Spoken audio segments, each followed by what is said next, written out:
Transphobia bathrooms, but transgender bathrooms. It's all about transphobia. People are scared of trans. What, you scared of trans? About two people in love. You don't like two people in love? I'm not scared of trans. I'm just scared of fucking some dude with a beard and a dress trying to go in the same bathroom as my fucking granddaughter. What, you scared of trans? No, you're the one who made that facile analogy. I don't have to defend it. In fact, you freaking out about how it doesn't make... All right. So I kind of promised tonight was going to be funny. I love Gavin McInnes. He is one true he's a brother. I'd stand back to back with that motherfucker and fight 100 people if we had to, even if it meant we were gonna die. I respect that man so much. I would stand back to back with him. And if that was my end, I'd be proud I had my end with him. All right. Well, I guess with no further ado, I should introduce the video, but we'll give it a minute. See if we get anybody to show up, right? It's funny, we did a pretty good one last night. I think we got up the highest, we had 7 there. But I got a little bit tired and ran out of videos. Oh, you're here. Awesome. Give a thumbs up. Let's help more people see it. All right. Well, here we go. Let's laugh and see how screwed up the world is.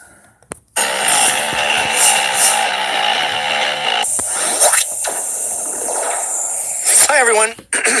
Self-parody is the subject of today's episode, and it is a phenomenon I've noticed mostly from the left, where they oversimplify. I don't know if I got your message, but I did notice they haven't let me get any more subscribers for a while. But somehow I got like an extra 2 or 3 today, so maybe that was because of you. And if it was, much appreciated. Something till it's a straw man argument and then go, how can you have a problem with this? Gay marriage is just about two people in love. You don't like two people in love? Transphobia bathrooms, but transgender bathrooms, it's all about transphobia. People are scared of trans. What, you scared of trans? No, you're the one who made that facile analogy. I don't have to defend it. In fact, you freaking out about how it doesn't make sense is proof that it's a dumb analogy. You're coming to me with your stupid idea and saying, what is this? And I go, I don't know, you made it. Check out this clip with Bill Maher. And finally, new rule. White people. That's us. Have to find some middle ground between racists and people who see racism everywhere. Okay. Because at this point, I can't tell who's more annoying. Conservatives who don't care about anyone who isn't white. Okay, stop. Just stop. I have to take a break inside this analogy. This is the conclusion the left drives from our hatred of welfare and social programs is that we don't want black people to have them because we don't care about them. We don't like the poor. No, shit for brains. That is there for people that need it. We don't think they work. In fact, we think welfare programs, food stamps, all this stuff is overused, and we think it hurts the people it purports to help. We see American Indian tribes that have casinos and get money, and we see them hampered by this charity. So you've just taken this assumption that it works to give people welfare and said, if you don't like that, you don't like those people. No, dummy. We're saying it's bad. We're saying you've shattered the black family by incentivizing single moms. But just for fun, sorry I had to explain that. Let's assume that, yes, conservatives don't care about black people. Okay, sorry. Go ahead, Bill. Who hate themselves because they are white. I just repeats it. There's got to be some sweet spot between the PC police and the Baltimore police. Oh, look at his face. Such a douchebag, man. Oh, wait, you missed it. And they just all sit there and laugh. The guy from the .com show goes like this after. What is with that format, by the way? That's enough of that. What is with this format? Yeah, man. You say something and then go... like a weird Christmas elf just shit the bed and he thinks it's cute. And then waits for the other guests to go, yes, you nailed it, Bill.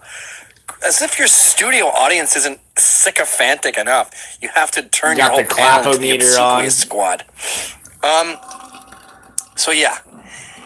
Bill Maher right there was just making fun of how dumb his analogy is, how naive his view of America is, how naive his view of the entire Western world is, for that matter. He's saying, why is it just conservatives who hate black people and liberals who hate white people? Can't there be something in between? Yeah, it's called the rest of us, you idiot. Don't you see that when you come up with a conclusion that looks ridiculous, that maybe your conclusion is wrong?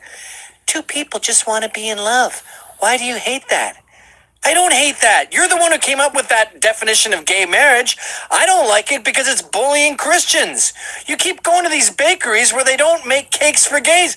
You weren't sitting there going, we just had a wedding with no cake because none of the bakeries. No, you went and you found the bad guys because you're not about two people in love. You're about antagonizing Christians. Yep. You keep finding these people who don't want to do it just so you can focus the spotlight on them because it's not about love. It's about bullying. 100. So don't come to me and say, how can you be against love? You're the one who said it's about love, not me. Similarly, transphobia. I saw this thing on the Daily Show and they go, ooh, trans people. What are you so scared of, loser? And you go, transphobia isn't my word. I'm not phobic of them. I feel bad for them. I feel like most of them are mentally ill gays. I don't go, ooh, you trans, get off my lawn. I go, oh, Jesus, Lord. After an operation? I'm not scared. You're the one who came up with phobia. Homophobia? You think we're walking the streets late at night and we see someone in short shorts and a feather boa and we go, oh, fuck, here we go. Another gay mugger. I'm scared. We're not scared. Clown phobia is more real than and you keep seeing with these people will come to something where the logic that, and in science, by the way, when you have a hypothesis and it's disproven, you go back to the drawing board. Not the left. They just go, it's complicated. Like I get it all the time. You're a white supremacist, yet you married a non-white and have non-white kids. My theory that you're a white supremacist can't be wrong. Ergo, why have you been getting antagonized all day? It's complicated, or it's ironic, or racists can have non-white kids, or, miscegenate, or whatever they call it. Which brings us back to this huge problem with lazy thinking and modern Western culture, which is, studies have proven this again and again, when people are confronted with data that contradicts their beliefs, they become more steadfast in those beliefs. That's unscientific, and I'm sorry, it's called political science. So if you want to get involved, you have to leave your ego at the door and go, I've come up with a hypothesis, it sucks. Instead of lampooning you for my hypothesis, why are there no in-betweens? What? Okay, so have you been getting messed with all day online or in actual day-to-day things? Look at this crazy thing I made. You're either a Republican racist or a liberal pussy. Why is there nothing else? That doesn't make sense, but this must be right. No, this is wrong.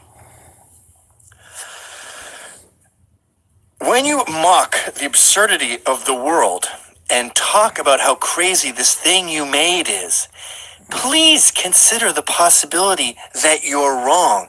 And the thing that you made is what deserves lampooning, not the rest of us. Gay marriage isn't just about two people in love.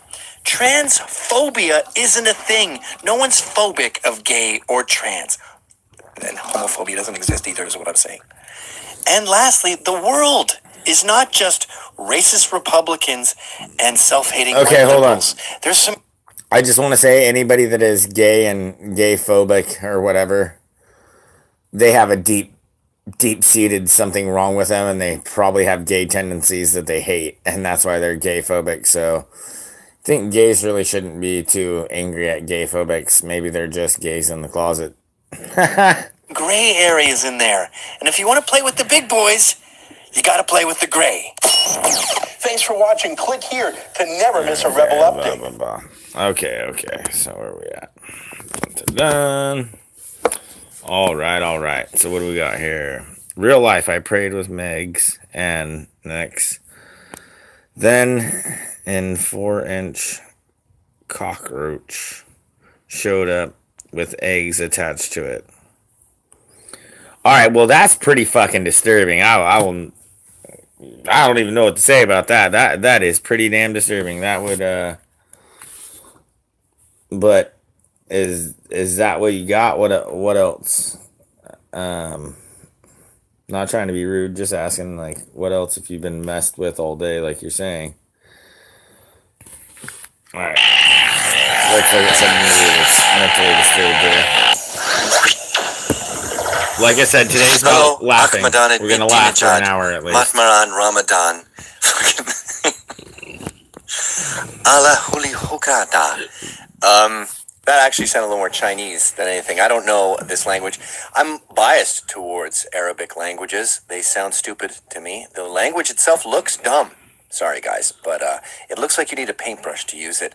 You may want to update your fonts to more sort of easier typable names. It is current year, as Justin Trudeau would say. Oh, that fucking fruitcake. I borrowed my brother's kafaya to show how ridiculous all this Muslim capitulation is. We talked about Waleed Ali in Hot Canada and his tiny penis, and how him and his wife are all about capitulation. She's got her headdress on, and I've even seen articles where they suggest we memorize passages in the Quran, which they pronounce with a weird K. This gets really hilarious. To avoid being killed.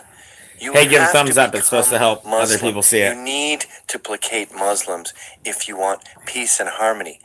No, you don't. That's the same as giving blood to a vampire. It's the same as apologizing to social justice warriors. The more you capitulate, the more you take. You want evidence? Check out Muslims. Check out Pakistan. You know how many Muslims are murdered by Muslims? You can't satisfy these people. They are insatiable. You wear a burqa? No, I can see part of your bangs. I can see your socks. Whoosh, whoosh, whoosh. But we keep capitulating. And no one capitulates more thank you guys for being here. Than hungover actresses who just crawled out of... Well, thank you guys for being here, but I definitely hope that you guys can sit here and laugh. We will get into some more serious stuff, but I wanted to start this night off with laughing.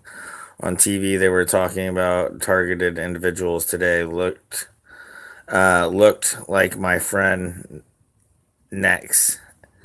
It was weird. Trust me, once you're being messed with, you're being messed with. And never forget, there are coincidences, but after a few times, it's not a coincidence anymore. Bed, maybe they're done a walk of shame and go, let's try pretending we're Muslim. Check out this latest video with Lindsay Lohan, who has decided... I'm going to become Christiana Ananpour and actually go even farther than that and become a Saudi woman who just listen to how she changes how she talks. How racist is this? So she's decided to put the headdress on because they love that. They love when you do that. If there's one thing that Muslims love, it's women speaking their mind and going for drives. Never forget. The easiest way that they fuck with targeted individuals is 1,000 cuts. So maybe that's something you might want to think about. Without their husband's permission and traveling without a male relative deeming it so. Check this out. Your picture with headscarf. It's all around these days. People are talking about it. And people are talking about it. Thing with your picture carrying Quran, actually. In America, I was going through a lot with past things that had happened to me over a 10-year span. Okay, stop. So this woman says, you picture carrying Quran. Meanwhile, she went to school at Harvard or something, probably in Cambridge in Britain. And then Lindsay, not only is she trying to placate them by taking on their archaic religion, but she's also picking up their affectations. That's what cucks we are as a culture. We start talking like you, hoping you won't stone us to death. Go ahead. Yeah, for real. My close friends who have been there for me a lot in London are Saudi. And they oh, yeah. All of a sudden, that's your best friends is Saudis. It opened doors for me to How experience. insane is this? And it opened doors for me to experience? Where were you born, Lindsay? Southern California? Going. Whereas the paparazzi maybe across the street, I didn't know. And they crucified me for it in America. Oh, I'm sorry. We got to rewind that. I am maybe walking, and they are across the street. Go back. I didn't know. and they crucified me for it.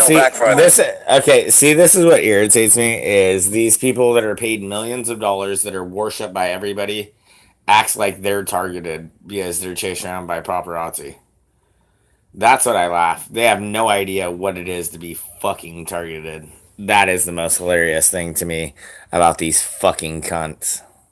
Yeah, that part. Sorry, get that. Across the street, it's me holding it with me walking, going. Whereas the paparazzi made me across the street, I didn't know, and they crucified me for it in America. They take picture of me I going. was like Satan. I was, Because you are bad of Satan, person you for holding hooker that whore. and I was so happy See, to leave. here, okay, sorry. go back- Sorry, these bitches and these fucking little cunts, pardon my fucking French, they are of Satan. They are Satan's children. They literally raise up in a little starlight. Hey, I'm not saying bad shit doesn't happen to them to turn them into who they are, but these little fuckers raise up in front of all of our children asking like, oh, we're the most precious things in the world and we make all of your children fall in love with us, and then we turn into complete fucking whores and literally freaking your children right along the damn same line. Especially when you talk and think about all these freaking little movie stars. Miley Cyrus, this and that. Okay, how many damn TV shows did that little girl have that freaking had the hearts and the minds of all these little girls? And then all of a sudden she's sitting there on MTV, butt naked, pretty much raping a doll. Like, yeah, and excuse me. Sorry, all right, we're supposed to be laughing. London after that, because I felt They so do sell their unsafe kids. in my own country after this. In mine Just country? because this is my belief. Where were you, in I West don't- if Virginia? it's- You mean mining country? This is my personal, my own will. See, This is not for you to I know that I said this is going to be funny, but here's how it is. This guy calls out Gavin McGinnis.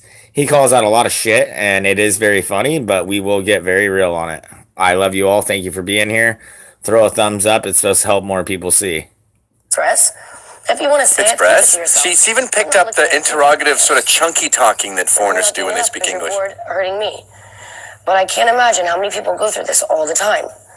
And that made me feel like an outsider. So I understand why the Turkish people. This is the worst thing is they make us look stupid. And that is their whole definition behind everything. That's what the Q movement was behind. So they could freaking literally lay us all into freaking morons because Q was nothing but a data mining fucking make people look stupid and go, you know what? You don't need to fight anymore. Sit back and eat the popcorn and watch the show. All to fuck us in our heads. Thanks for all the thumbs up, guys. It helps. People are upset because they live in a great, beautiful place. It is a And I great place, understand especially if why you're a they- tranny and you like being burned to are death looked and at differently, dismembered. Because I felt like that. Yeah, for real. So when the woman, when I was in Ontario, Okay, yeah, here we go. I can't help I it. felt This is what is so. What up, brother? How's it going, brother? This is what is so funny to me is that, you know, all these liberals and all this, you know, it's a whole bunch of white kids that live in their basement and blah, blah, blah. Mommy and daddy's basement because they have so much money. But these cocksucking sons of bitches literally sit there, oh, you're racist, you're this, you're that, and in no way do they realize you are asking a whole bunch of people to come into our country that hate gay people that will throw you off of a building. You think you're a badass militia because you're Antifa and you wear a mask? Oh, you wait till fucking the Muslim population in our country is 20%. They will kill you all and laugh. And you fucking idiots sit here fucking wanting to bring more and more of them in. You fucking cunt bastards. Alright, sorry. There we go. really honored because of that. Yeah, what an She went honor. out of her own way to allow me to be part of her culture. And she didn't have to do that. You know, I was a stranger to her. She didn't have And to I put a merely said I scarf really on your liked head. the color of her headscarf, and she gave it to me. And maybe she only has two. And she gave me one. There's no Maybe she only has two, and she gave it to You me. know what? This woman took the time to give me this. And, Is she crying? and a part of herself. Oh my God! You know when you're so hungover, you cry at everything. That's probably the state she was in. And I said to my good friend Hillel, I said, but it scares me because people are going to look at the headscarf and only talk about that. They're not going to ask How real she questions about changed- why. Because that's not interesting. It will become headline suddenly. How It she will become changed headline. how she It talked. should be headlines. It's okay because in Turkey you have a free will as a woman if you want to or you don't want to. That's why. Okay, that's enough. I mean, this is difficult to watch as both a chauvinist, a male chauvinist, and a Western chauvinist, because I'm watching two women babble in circles about nothing. Pretty and much. then this woman get out there and just say, we need to be talking. I am a non-English speaker, and I end all questions with influx or a thing that goes down at the end. This is what Barack Obama was doing with NASA, where he said, I'm going to devote the whole country to learning more about the input that Muslim America has had to We didn't space land on the program moon, that's fake. and mathematics. Fake. Ladies, liberals, Muslims don't like you. Hey, No, they don't. Germans who are really into Rastafarianism. Rastafarians don't like you. Hey, Europeans who are really into American Indian stuff and want to go to powwows. Indians don't like you. Hey, Wiggers who want to hang out with black dudes and be down. Black people don't like you. You're that woman who went to Haiti and got raped and started saying, I'm a Malcolm X scholar. You're that woman who hitchhiked across Europe to prove that Muslims are nice and was raped and murdered. I believe that was also in Turkey. You will be the first to go. The more blood you give these vampires, the hungrier they get. 100. Let's maybe reverse the tide and accept that the West is the best, and the whole reason everyone wants to come here is because of that. All right. That was a rebel. Okay, motherfuckers. Let's fucking dance. Alright, so, he talked about vampires. Let's get into Vlad the Impaler. Woo, let's dance. Alright, so Vlad the Impaler. Shit, the worst thing that they put down on history is that he impaled 20,000 of pretty much his own people that were going to turn over to the Turk side. Guess what? That pussy-ass fucking Turk prince, when he came marching up with his fucking army, and he saw a forest of people impaled, still sitting there groaning and moaning because they knew how to do it. It was a science, how to keep them alive for anywhere from 2 to 4 days. They were pretty damn good at it, just slowly. I won't get into the details, but anybody that knows it, I know you know, Jeff. See, when it comes down to that, people say, oh my God, that is the most sick, evil person in the world. So is it more sick and evil to kill 20,000 of your own people that were going to turn against you and let Christianity die? Or to let that war come across your country and maybe take over your whole country? You were able to literally stop a war from encroachment. War had already happened. What I laugh about, people talk about Spain and Spaniards and all this bullshit. You want to know why Spaniards fucking don't have blue eyes and blonde hair? Because guess what? They fucking used to. Look at some real fucking history. You want to know why Spaniards don't have fucking blue eyes and blue eyes and blonde hair anymore? You want to fucking know why? That's because the Turks came over 1,000 years ago and they killed all the men and raped all the women. And then guess what? The rest of top of Europe came back and took back Christianity into the land. And of course, yes, they got rid of all the Muslim men. Do you think that didn't change their whole dynamic of who they were? You already had generations that were bred in. Blue eyes and blonde hair were bred out by Muslims. People keep saying, oh, poor Muslims, poor this, poor that. You motherfucking morons, every time that we have gone to war with Muslims has been because they attacked us first. This is where we have such issues and such moronity inside of our own fucking culture that they won't even fucking step up and fucking become fucking people. Vlad is a hero. Vlad was a motherfucking hero, mate. Damn fucking right. Fucking hero of fucking Christendom. Damn fucking right, Jeff. It's amazing, though, when you try to tell people real fucking history, and they're like, oh, he was a mean man. Yeah, well, guess what? Men are the ones that gave you indoor plumbing. Men's are the ones that gave you air conditioning. Men are the ones that kept you from being enslaved. White men are so horrible.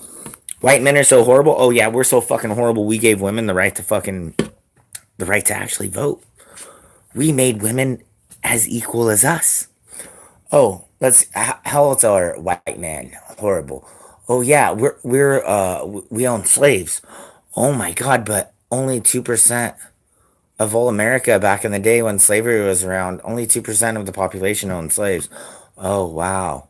Huh. Oh, let's look at this. Oh, who really brought the slaves over here? Guess what? It really wasn't white European men, as they say. It was the Muslims that were bringing fucking slaves over from Africa where there is still fucking slavery. Oh, yeah, it was the white men that actually abolished that and said no more. Oh, my goodness. White men are so fucking horrible. Yeah. It was the white people that said, hey, stop, let's having slavery. Hey, let's stop having Jim Crow laws. Let's.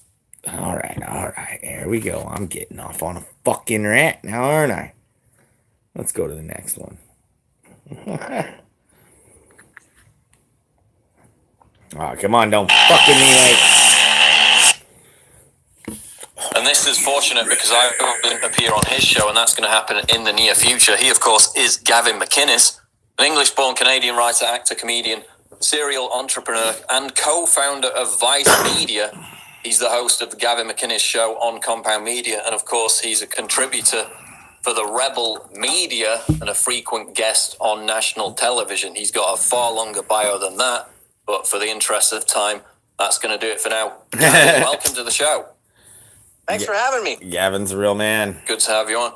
Wish that was my uncle or my we've dad. We've got Salon.com yet again. Let's one start of off these with dudes. this. Giving a platform to their resident paedophile, Todd Nickerson. We've got on the flip side, Portland College lecturing young students about how they owe black people $20 trillion in reparations for slavery. Why is the leftist media lecturing white people about how they should be ashamed to... I won't completely say white is right, but I will not fucking deny that. But Western is fucking right, mate. That is for damn sure. I'm sick of us being hated because of our Western fucking values. And especially being hated because of the color of our fucking skin. There has never been a more persecuted... Alright, I'm gonna get fucking deep here. Open your ears, please. Okay, look. Christianity has never been more fucking persecuted except for in the Roman days. All right, let's get into slavery. All right, why is a slave called a slave? Because guess what? The first slaves were Slavs. And the first slaves that were Slavs, guess what? They were blonde hair, white eyes. Or blonde hair, blue eyes. Did you know in the Roman Empire, if you had blonde hair and blue eyes, you were just automatically, just on sight, considered a slave? Anybody want to look at that? Who was the first fucking slaves? All right, I'm gonna stop, or I'm gonna fucking lose it. Let's roll. Be wide, while telling us to be proud of pedophiles just because they haven't molested children yet.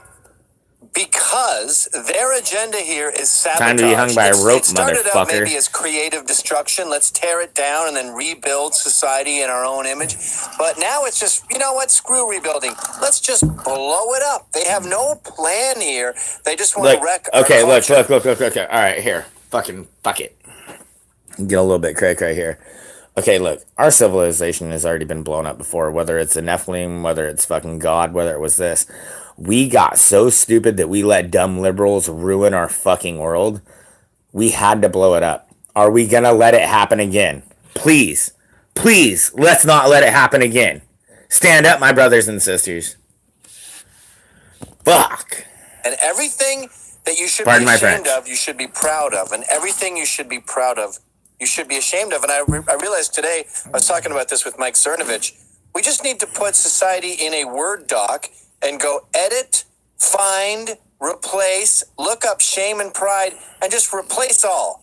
Because everything that's white male, even we had a guy here, Nick Solares in New York. He was doing restaurant reviews. He just lost his job because he may have been associating with skinheads 30 years ago when he was 18. Fuck. Conversely, we have this Todd Nickerson saying, hey, don't call me a child molester. I'm only a pedophile who babysits a 5-year-old. Fuck you. I'll kill you. If you had kids, would you let him anywhere near them? And the other thing about it is, did you see the video that they used in this? It is latest sick. It is article of sick. him? They had him describing his... That's what nobody gets. Like, that is why they want open borders. That's why they want this Muslim religion. If you look at some of these fucking UK countries, I'm not joking. They've made it to where they actually have like BBC, PBS type of shit that plays out of trying to convince their 12 and 14-year-old girls how cool it is to have a 25-year-old Muslim boyfriend. Because guess what? Because now that Muslim is there and there's somewhat Sharia law, that guess what? It's legal for them to be with little girls. Literally. Oh, you had sex with a 9-year-old? Oh, that's okay because that's with your religion. Fuck you, dude. Fuck you. You want to fucking ban me? You want to fucking arrest me for my speech? Fucking bring it, bitches. Fantasies about this 5-year-old girl, about how he had to relieve himself in the bathroom, and the background B-roll to this footage, like a 5-year-old girl dancing and twirling around. I mean, that to me was as sick as what he was actually saying, right? I am so glad. So this is where we are at. We are at a point to where you, a regular white male that says, you know what, I'm not going to let you rape and murder my culture, let alone my daughters, and you're going to get arrested for it. And then the guy that molests your 9-year-old little daughter literally doesn't spend a day in jail. You literally have people that maybe said some anti-Semitic shit or this or that to somebody. They literally ended up getting 6 months in jail, the couple, for, I guess, yelling that at a kid or whatever. Who knows what they even said, but all they did was say something towards a kid, anti-Semitic, supposedly. And then you have a dude that raped literally 4 girls and literally only spent 3 weeks in jail. Wow, I guess fucking Western society is going the right way now, isn't it? Hallelujah, right, motherfucker? With that too. I'm getting angry on this funny videos. They clearly stated their agenda, which is we understand his sexuality. There you go. Oh my God, it makes me want to vomit just to look at.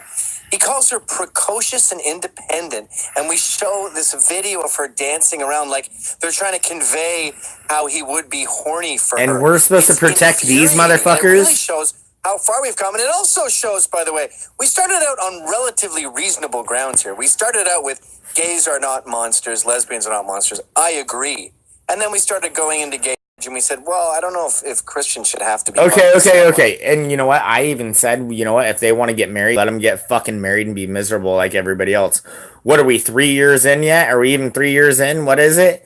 And there are so many pronouns, and you even have certain fucking countries. If you say the wrong pronoun, you can be arrested and get in trouble. How in the fuck do I know 200 pronouns in a fucking year, motherfucker? And it just keeps, as the Phil Robertson from Duck Dynasty said. Hey, Turtle, don't be angry. I know you've had a bad targeted day, and I know I said this was going to be funny, but this is really just funny people explaining things funny as I get angry. But I hope you stay funny. We do love you, and I appreciate you being here. But I'm sorry. I know I said this is going to be funny, but this is funny laughter, so we don't fucking gouge our eyes out because of what the world is. I love you for being here. I love all of you. I come at all of you with the love of my heart and the love of Jesus Christ. But guess what? Time to call out the fucking demons, baby. Keeps morphing out from there. And now we have to accept that this guy wants to prey on our daughters but is resisting. We're supposed to give him a purple heart because he's resisted preying on toddlers? Fuck you, mate. No. I got some good uplifting videos coming up. Low the left sets the bar for humanity. And that video is absolutely chilling. They're basically romanticizing the lust towards a 5-year-old girl. They're not in sober terms, even if you think that's permissible in the first place. It's like this dreamy footage of a 5-year-old girl twirling around while he's talking about masturbating over her in a toilet. And they treat this as a serious social justice cause. Thank you for being here. He's allowed to have those. He should be respectful, and he should prosper now in society because he's achieved the goal of not molesting a child. And like you said, people are being fired for having conservative political opinions at the same time. I know. Okay, sorry. This one's old, but how about the fucking the Guardians of the Galaxy motherfucker? So he got fired because literally he had pedophilia tweets and this and that and text messages of him saying how he gets off of thinking of a monkey ejaculating onto a child. And they fire his ass, and he's already got over 300 or 400,000 people saying to rehire him. If you said the N-word, you would never have that many people come and be like, hey, he just misspoke or this or that. But this person jokes about pedophilia. Does nobody understand where the shit is going? This is where it is going. But I must tell you, okay, look. I love you all. Look, we are playing a game. This is a game. And nobody wants to play a fucking easy game, right? Well, guess what? You're playing the greatest game ever made. Life. You are playing it. Whether you decided to be here, whether you were chosen to be here, I cannot tell you that. But the one thing that I can tell you, you are playing a game, and guess what? Everything is tallied up. Everything that even what you think people don't know, people don't see, everything that you do, how you act, everything is being tallied up. This is a game. How and what side of this game that you're going to be on is up to you. Never forget, a fucking easy game is not worth playing. Why do you think everything has to go to shit? Why do you think everything is going to shit?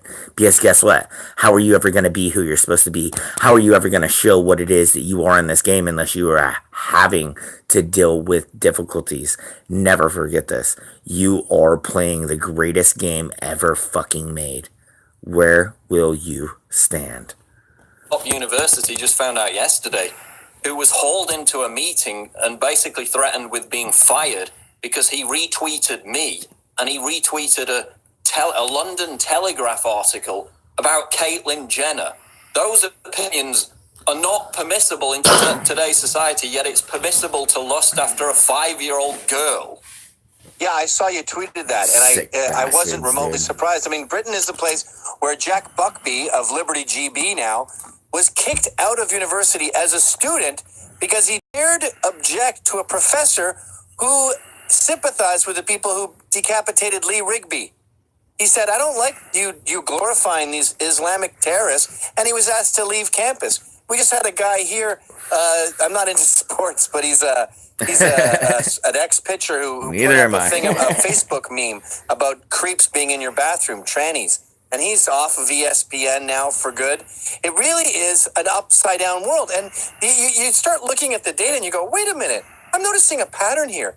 Everything that is depraved and wrong and sick is good, and everything that is good we should be ashamed of. I hope so, Les. I hope we so. We built society. We separated church and state. We didn't end slavery. We didn't begin slavery. We ended it.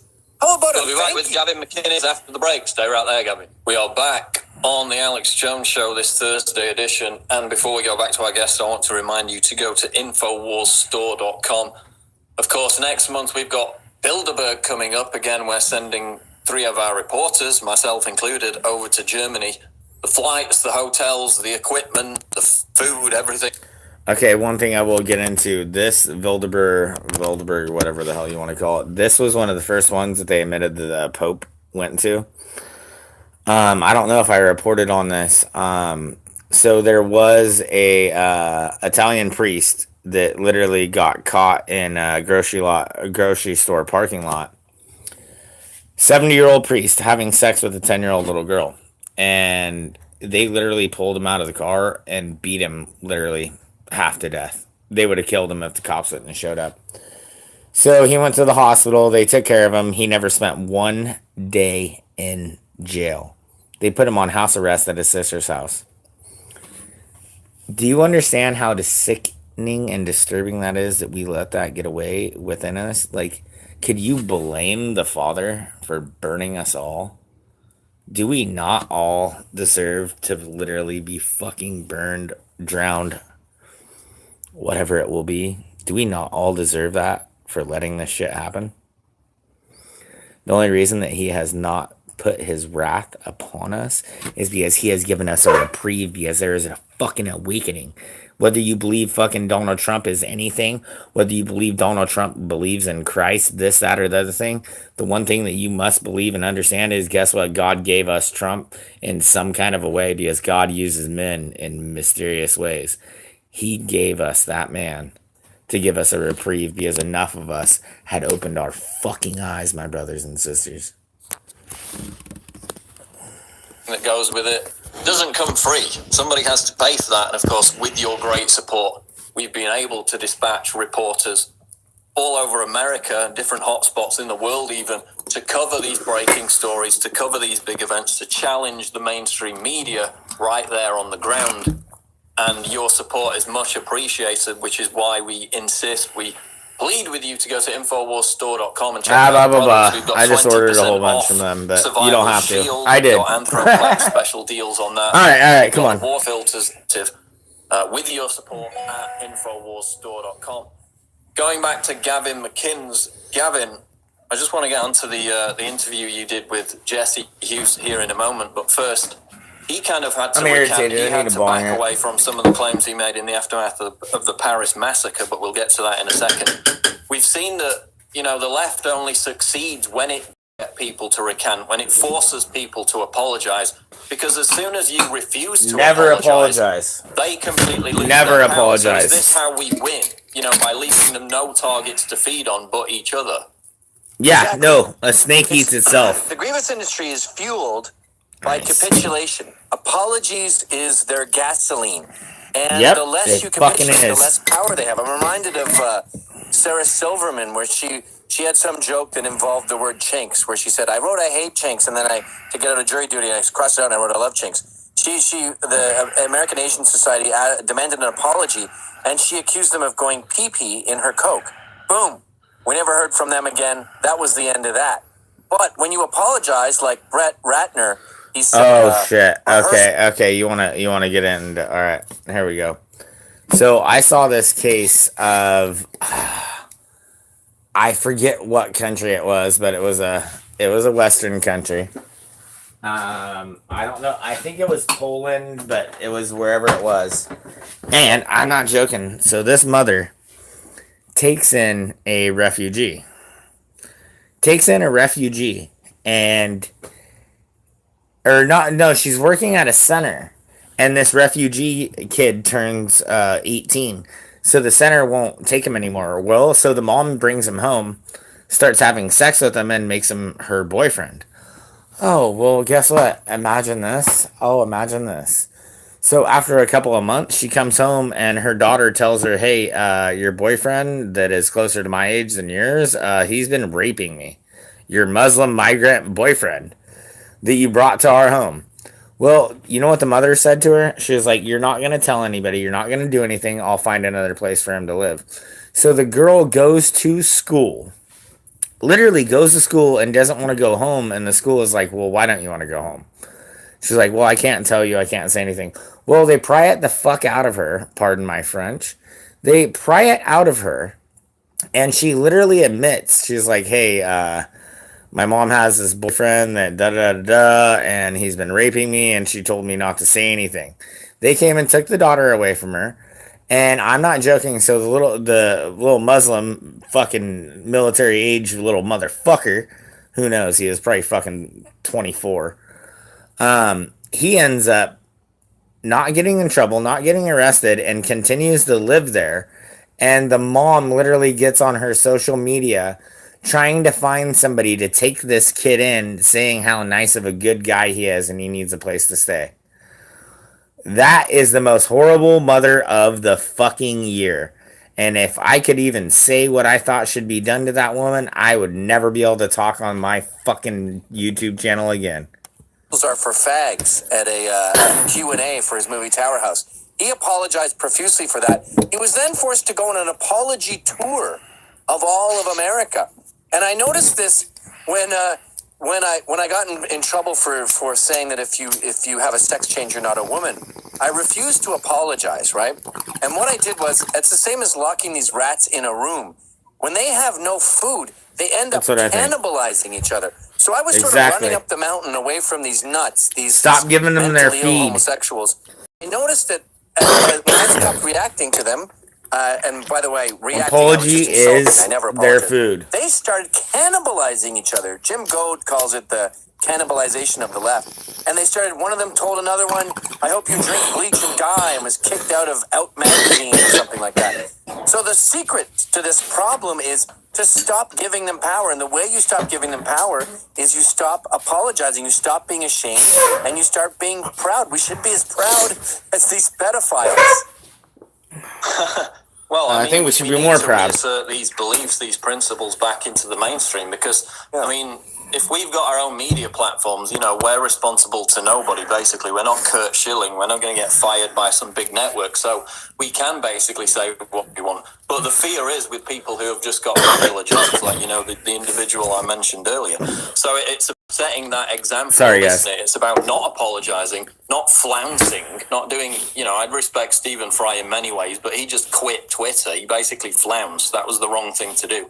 We need to reassert that our beliefs are part of the mainstream. They're completely sensible, logical. They shouldn't be decried as hate speech or triggering or insulting because then that gives people in the regular working world more confidence to espouse the same beliefs, correct? Exactly, and I get a lot of trouble from the far right with this. I'm against anonymity. You use your real name, I use my real name. If people think we're faking or lying, go look at our body of work for decades. You should get in trouble. You should get fired. You should become a pariah because they can't arrest us all. What they're doing right now is they're isolating the few brave ones and vilifying us and getting us fired and making us into lepers. If you fire all of us, there will be no decent workers. All of a sudden, they become the lepers because we know they're a minority. They're just a very loud, very shrill minority, and they're dominating the majority by, quite frankly, being braver than us. We have to stand up to them and say, my name is Gavin McInnes. I am not ashamed of being a white male, and I think your behavior is disgusting. And it's interesting. Look, I'm sure most of you deal with the same thing that I deal with. You realize what the world is, and you've had the Great Awakening. You've opened your mind. You see what things are for and what things are. And you can't open the eyes of the ones around you that you love the most. It is the most hard, disturbing fucking thing that there is. Because the ones that you love the most are the hardest ones to get them to open their eyes. But like I said, this is a fucking hard fucking game. And it wouldn't be fun if it was fucking easy, right? Get to work, my brothers and sisters. There was this big social network that was about to launch about a month or two ago where they would shame people. They would link their online comments with their employment, their jobs. Yes. That was actually shut down. Yeah, they fed on each other, didn't they? The SJWs got that shut down because it would have just created more bullying. We'll talk about it after the break with Gavin McInnes on the Alex Jones Show. Breaking news at Infowars.com. Don't go away. We'll be right back. We are back. It's the Alex Jones Show live with our guest, Gavin McInnes, CompoundMedia.com, and of course, The Rebel Media. Now, I want to talk about this because I just read this interview actually earlier today. It is lonely as fuck. But one thing that I must say, we do have this black devil screen that we're using that has dumbed down 99% of the population. And we're still using it to find each other.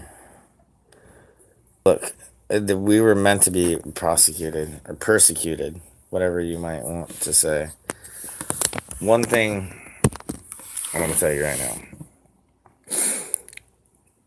We are the body of Christ. And if we are the body of Christ, why are we sitting here waiting for Christ to come back? Has Christ not already come back? Is Christ not in us?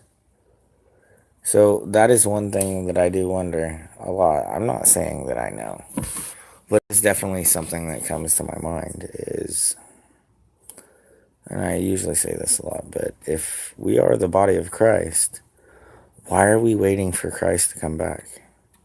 I don't understand. Why would we wait for Christ to come back if Christ is here?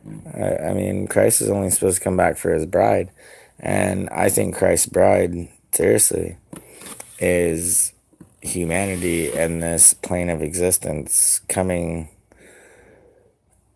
together in the right way. But we're not supposed to come together and create the Tower of Babel. I mean, that was Satan's first wannabe NASA. I won't get into all that bullshit, but if we're the body of Christ, why are we waiting for Christ, people? we're his body. Does that mean that we are not him? And I'm not saying I'm Christ or you're Christ or anything like that, but at the same time, I kind of am. And if we are the body of Christ, is it right for us to just sit here and be like, well, we're gonna wait till it's so fucked up and horrible, he's gonna come back and just save everything and make it right? No, I don't think that's it. The more that I talk about this and think about this in my heart and my brain, and I think that's why I've been having all the nightmares and all the bullshit, because I don't think I'm supposed to be thinking and doing and understanding what I'm supposed to be understanding. I really think we are the body of Christ, and we are the body of Christ. We're coming back. Look, we're opening our minds. We're opening our minds to what this world is and to what is going on and what we must do and what we must stop from this fucking frequency that is fucking rotting everything around us. And we're letting them put up fucking 5G that they're gonna have to put up every 1,000 fucking feet, radiate the shit out of us. Like, what are we doing? What are we thinking? I love you guys. Thank you for being here. Before I even knew that I was going to interview Gavin. Gavin, you did another interview with Jesse Hughes, who of course is the Eagles of death metal singer who was playing at the Bataclan Theatre in Paris during the Paris massacre. Back in March, he came out in this Rolling Stone interview. He was basically forced to back down over his comments about what he witnessed immediately before the attack, because they had the usual mob outrage meltdown. He, at the time, basically said that there was some indication the Muslims working in the security at the theatre, may have had some foreknowledge, may have allowed this to happen. He kind of backed down from that. He recanted a little bit, as we were talking about before. Now he's come back and kind of reaffirmed some of those claims. Tell us about this interview and what was said. I think the deal with Jesse is he's a rock and roll musician, so he's not used to this world. And when he comes out and is honest about what he saw, which is, by the way, Muslims, the same shooters that did the shooting, there all day in the venue, looking at people strangely, security guards not doing their normal job, which is guarding the back door, all of this strange behavior very early. So the narrative that they just sort of stormed in and started shooting people, the joint was being cased and they were in there for a reason. You know how shows go when you're the band, you do sound check, no one's allowed in, the back door must be shut. He noticed, by the way, when he was running out that the back door had been propped open. There was all this unusual behavior. Now, I don't know why he recanted. I should have asked him about that, I guess. But I think what happened was he had managers and agents and labels going, "What are you doing? Don't talk about that." And he went, "Oh, okay, sorry." And then I think he went, "Wait a minute, I'm not sorry." And when we spoke, he went back to story A, the original version of events, which is indisputable, which is someone there was in on it. And I think what happened was, and we're seeing this all over the Western world, no one wanted to be bigoted, so they wanted to have a large percentage of Muslim employees at this place to look cool. Even though the Bataclan is a Jewish venue, they were already putting themselves at risk by hiring these scumbags. And he also made this comment, which I found interesting, because this is something I've reported on. Quote, "A day after at the stadium, Muslims booed the moment of silence, and we barely heard about it in the press. I saw Muslims celebrating in the street during the attack. I saw it with my own eyes in real time. How did they know what was going on? There must have been coordination." So again, that goes to the possibility of prior knowledge, but it also goes to after Brussels, Belgium's vice prime minister came out and said that he admitted that Muslims were celebrating in the streets after the attack on the Brussels airport and metro. We had a similar thing. A teacher blew the whistle on some Muslim students in his class were celebrating the Brussels attack. So what does it say about, the state of multiculturalism and integration in Europe, that Muslims are out on the streets celebrating these ISIS massacres? I guess Hug a Muslim wasn't much success, right? No, well, it's two things, and they're equally sinister here. One is that Muslims who know what happened and can see with their own eyes go, "Yay, you blew up a bunch of infidels." Two is there's some who already knew. Now, I've seen French people in Paris talk about they were outside and they thought it was fireworks. So even if you are a Muslim and you hear that sound, why do you instantly know that infidels are being killed inside? Unless there was talk going around the community that there was going to be an anti-infidel attack. And we know that the soccer stadium was attacked at the same time. 140 people died that day. Only 89 were at the Bataclan. And when you have that many people being attacked, you know that there's multitudes I know I said what I said. Arms, court. But I did actually have some other ones that were funny. No,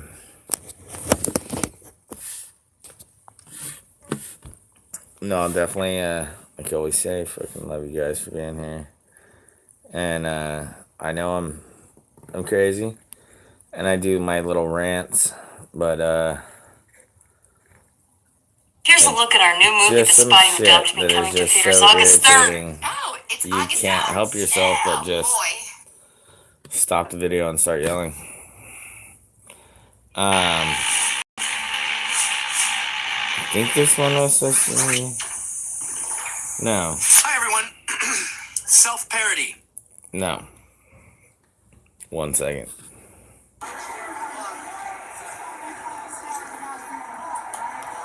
Okay. Getting here. I'm getting there. Right there. Portland residents have a right to free speech and a right to demonstrate against policies that they believe are unjust and immoral. The DA put in a job, shield your name. My pay stopped hours ago. So Portland residents have a right to free speech and a right to demonstrate against policies that they believe are unjust and immoral. the DA put in a job, shield your name. My pay stopped hours ago. So yeah, I'm just here. I want to be clear that as police commissioner, we do not police based on the content of speech. I've confirmed that the city of Portland has not and will not issue any permits for the alt-right events scheduled on June 4th or June 10th. The Patriot Prayer folks made it clear. All right. Did you hear that? Patriot Prayer. These motherfuckers never throw a punch first. They come there to pray and they're beat on. Joey Gibson is a great man and he's running, I think it's for Congress or Senate or something. And if you live in Washington or in the area to vote for that boy, you should look him up and vote for him. He's a great man. And interact with the protesters. I had a Mart Rouse that I took into the city permit, and they changed it, and they put it so we went that way than right. Are you serious? So if I do a FOIA request for your march route, Portland Police Bureau actually turns you towards Antifa. The city of Portland did. We're concerned about that kind of activity potentially bleeding over into more concerned situations. I'm not part of you or this, so leave us out of it. Privilege is awesome, isn't it? Yeah. I love you're a white girl. We're a business. Leave us out. What? If people want to be there and peacefully and legally exercise their First Amendment rights, they have every right to do that, and we'll protect that right. All right, let's go. We've got to unite, and we got to do whatever it takes to continue to change the culture, especially in these dark cities. He's right. And when he says dark cities, he's not being like racist, like it's fucking black cities, but in the dark cities that are fucking stuck in the fucking liberal fucking Portland residents have a right. brain fucking deadness.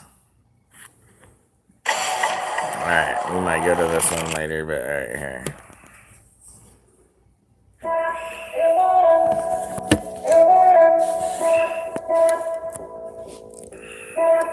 We are not there to fight. We are not there to beat people up out of anger or revenge.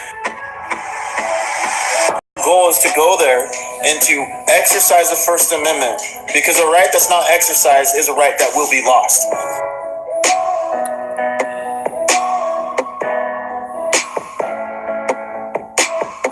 We will not rely on the government. We will not rely on the feds. We will not rely on anybody. We're going to have to rely, just like our forefathers did, on ourselves, on our family members, our brothers, our sisters, our own community, to go into a city that is filled with so much hate, so much darkness, so much deception, and they consistently take their hate, their racism, their bigotry, and they project it on us.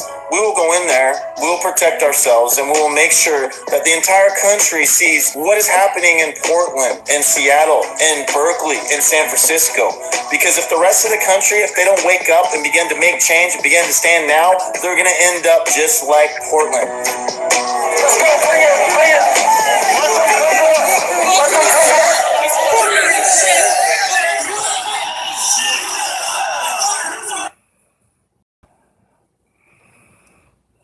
Right now, there's a complete attempt to divide this nation over every single reason that you can think of.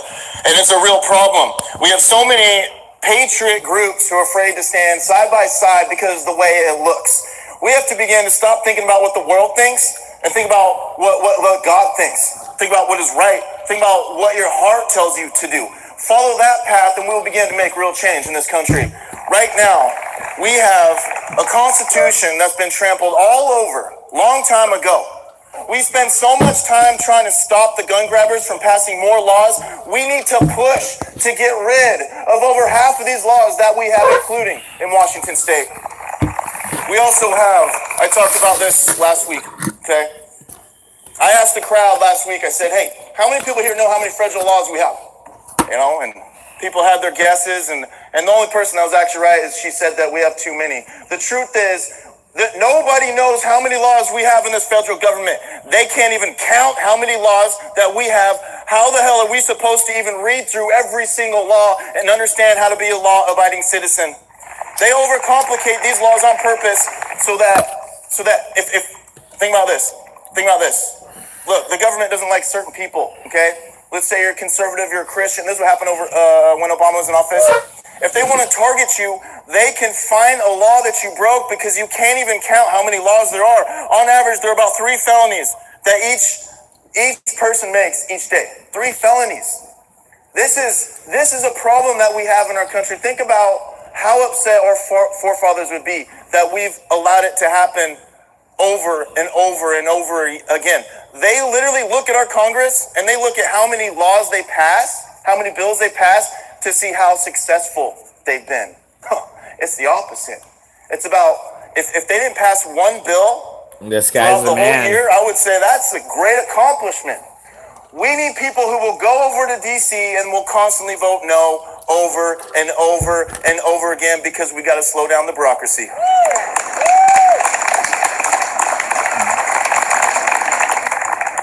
Right now we have over 400 agencies, such as the FDA, the Bureau of Land Management, and that's just an estimate because a lot of the agencies wouldn't even know what they are or it's a secret.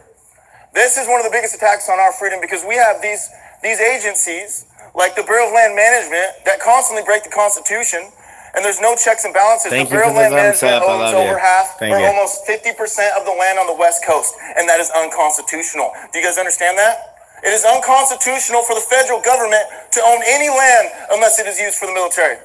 But we just comply. We just have accepted it.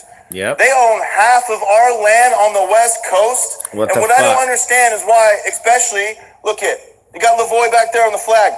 How is it that we don't have thousands of people on the street standing against this empire that is destroying all our rights, all our liberties? Instead, we just comply. The FDA, the Federal Drug Administration, the FDA, is one of the most corrupt agencies that we have, and we don't hear this from the Republicans enough. We don't hear about the corruption in the private sector. The FDA is the strong arm for Big Pharma. The FDA is consistently passing poison for the Big Pharma, putting it into the mouths of our kids and our veterans. But they hold down all the drugs that actually cure you because these Big Pharma companies, they don't want you to be cured. They don't want that. They want you to stay sick for the rest of your life and you keep taking the drugs. If the FDA would move out of the way, the regulations, the cost of our medication would drop so fast, it is unbelievable. It takes $3 billion to get a drug approved. 10 years. So that cuts out all the independent scientists, those at the bottom. That is such a simple solution to what we have, to one of the problems that we have in the healthcare. Listen to this. It doesn't matter if you're left or right. It's not even a political thing. It's just common sense. Get the government out of the way, the government that's owned by the big business, by all the corrupt big banks, big pharma. Lower our government and make it smaller, give less power to our government, and let the free market take it over, and the cost of our medication or any simple product in this country will go down. Yes, sir, brother. Preach it. I'm telling you, this is a great man here. We want this guy in Congress or Senate or whatever he's running for. Do you have any Bernie supporters here today? Come on, don't be scared. Come on. Okay, all right. Yeah, you're too afraid to admit it. All right, here we go.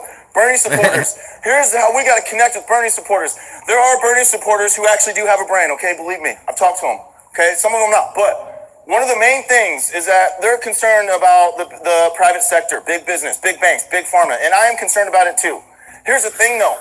We have to understand that the government, the politicians are owned by these big businesses, these big banks. Every single regulation that they pass, it is with the intent to hold down normal people like us, hold down small business, hold down all the normal people so that we can't rise up and compete with these big banks and big businesses. You look at the tax code, which is so complicated, 40,000 pages long. The normal people, us, we can't buy the lawyers to find the loopholes, while the big banks, they consistently get away with all the tax loopholes.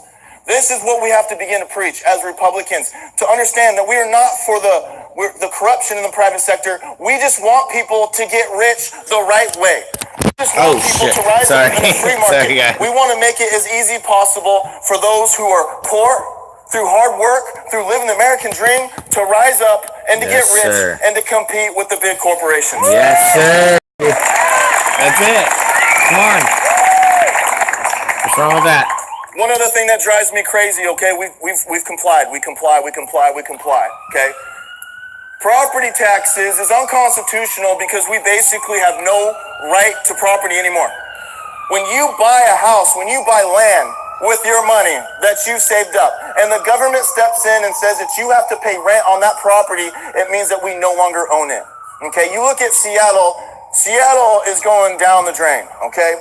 Seattle, they raise the property taxes so high, right? They cause a homeless problem because they're kicking families out of the streets because they can't afford their mortgage, they can't afford the rent because of the property taxes. And then to help with the homeless problem, they begin to go after the job creators and tax them with the head tax, and they make a problem even worse. This is the thing. We have to begin to push back on these property taxes as much as we possibly can. We need the smallest tax that we can do. This is why I truly believe in a sales tax, both locally like we do have in the state of Washington and federally, because you don't even have to have a tax code. And there's no loopholes. Every single time you go and buy a product, you pay your tax right then, right there, right? And there's no corruption. It doesn't matter how rich you are, it doesn't matter how poor you are, we all pay our fair share. But we will no longer find it acceptable we have to pay rent for property that we own. Think of that. That's pretty much, look, the Crown. Sorry, I'm cutting in on a great man and a great speaker here. But think about it. We went against the Crown because of a 1% tax. 1%. Does nobody think about that in any way? 1% tax. We literally went against the Crown. What do you think our ancestors are thinking, laughing at us right now? In so many ways. They're not laughing. They're like, you dumb motherfuckers. But you know what? They're inspiring people like this guy right here. I promise you that. I promise you that. Let's make sure they stop rolling over in their graves and rest peacefully. Because he's done what's right. Okay, I'll finish up with this. I'll conclude with this. Listen, I believe wholeheartedly, I believe with all my heart that we are well beyond a point that our forefathers were, okay, when they decided to start a revolution. And these men did everything that they can to change the culture, to change the whole ideology, because people were so used to looking at a king as someone who will bring safety, right? Someone who is divine. That's the way they looked at these kings. But eventually, our forefathers realized that King Give a George thumbs did not up, it represent helps, the people. please. King George did not represent God. King George rejected the Sorry. these kings. But eventually, our forefathers realized that King George did not represent the people. King George did not represent God. King George rejected the authority of God, so they rejected the authority. But I believe that we have Washington, D.C. that is filled with politicians that rejected God a long time ago, and they no longer represent the American people. So I do believe that it's time that we reject the authority of these politicians in Washington, D.C. That's what's got to happen.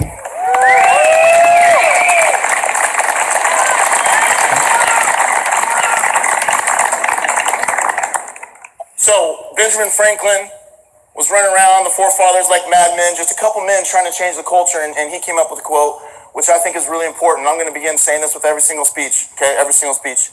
But rebellion to tyrants is obedience to God. It is 100%.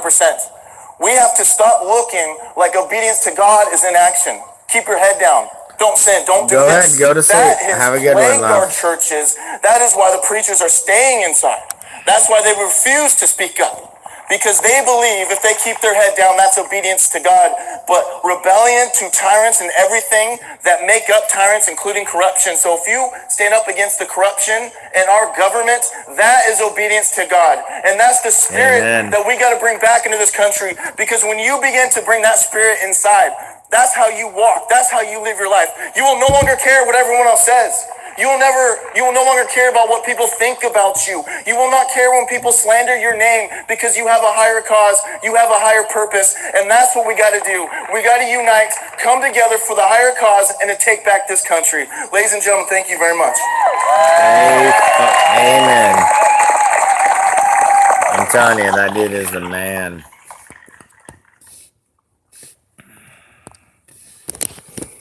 This is something that we got to start to understand because we've lost our way. I think we just kind of shut up, especially because Obama becoming president. I'm not even just talking about white people or anything like that, but just Republicans, this, that. We just kind of shut up and dealt with it. And now that it's over with, and then it's like dealing with what you have to, it's like, hey, what the hell is going on? That makes no damn sense. I think that's one of the most irritating things, because okay, this is pretty decent. This is him. This is how good he is. And I stand shoulder to shoulder with this guy. This dude's the shit.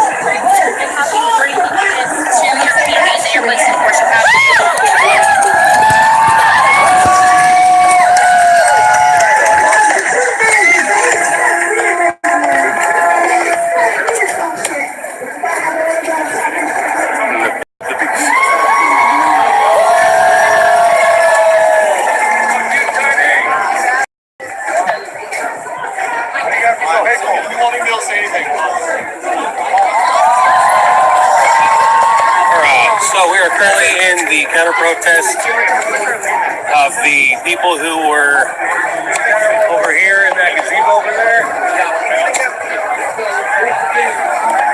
A bunch of patriots held a rally over there in that gazebo, free speech rally, and this is the opposition. And now, so everybody's leaving the gazebo now, and these guys are gonna go.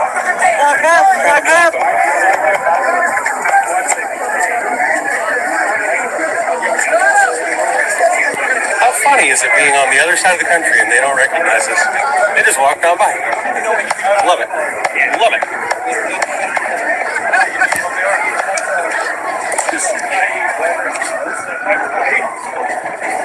You don't know if I support Trump. Hey, we can have a conversation. I just had a conversation. What are you talking about? I just did. What are you talking about? So it looks like the police have put up a line.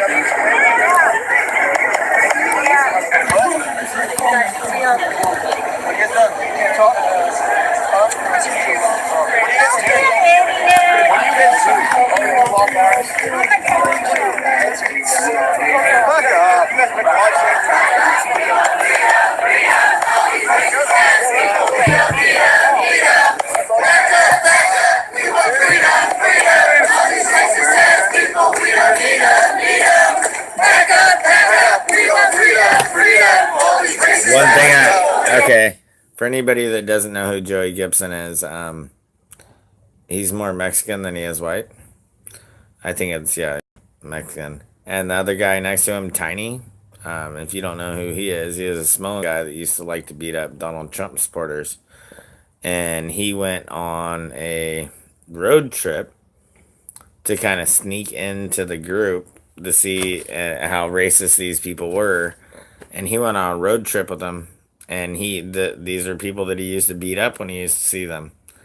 And he went on a fucking road trip with them and went out to a rally and saw how they were, and they preached nothing but love, and they never tried to fight or punch anybody first. And he actually started to look at reality. Like, we're growing, brothers and sisters, but I promise you, as we have to grow, so does evil.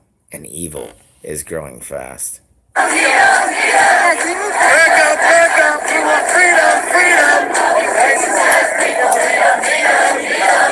of the beach. That's Tiny. He's the shit. Joey Gibson, He's the shit. He fell in love with Joey. He realized he was a good guy.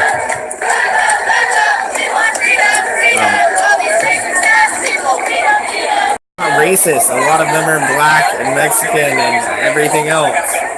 That's the funny thing. And most of these people talking about no racism are white people. Most of these people are white. Okay, so I just gotta say, okay. So when you have all these Antifa and all these people that are sitting there protesting about racism, and literally 90% of them, 80% of them, 70% of them are white. But then you put it on to the other side that they're calling that are racist. Maybe 30-40% are white. The rest are blacks and Mexicans, but nobody ever, well, no, I don't mean Mexican, but you know what I mean, black, Spanish, everything else. And we're all the racists. That is the funny thing, that nobody even looks at the real numbers, and you're like, wait, what? And people believe this shit? How brainwashed are you?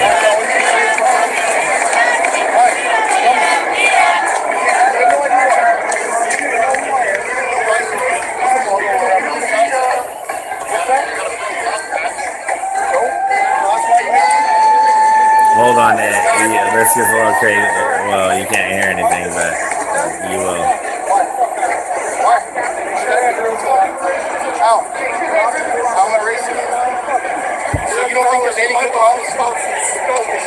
Sure, you guys can't hear too much, I'll be back. Where's the cops at? I don't see no cops.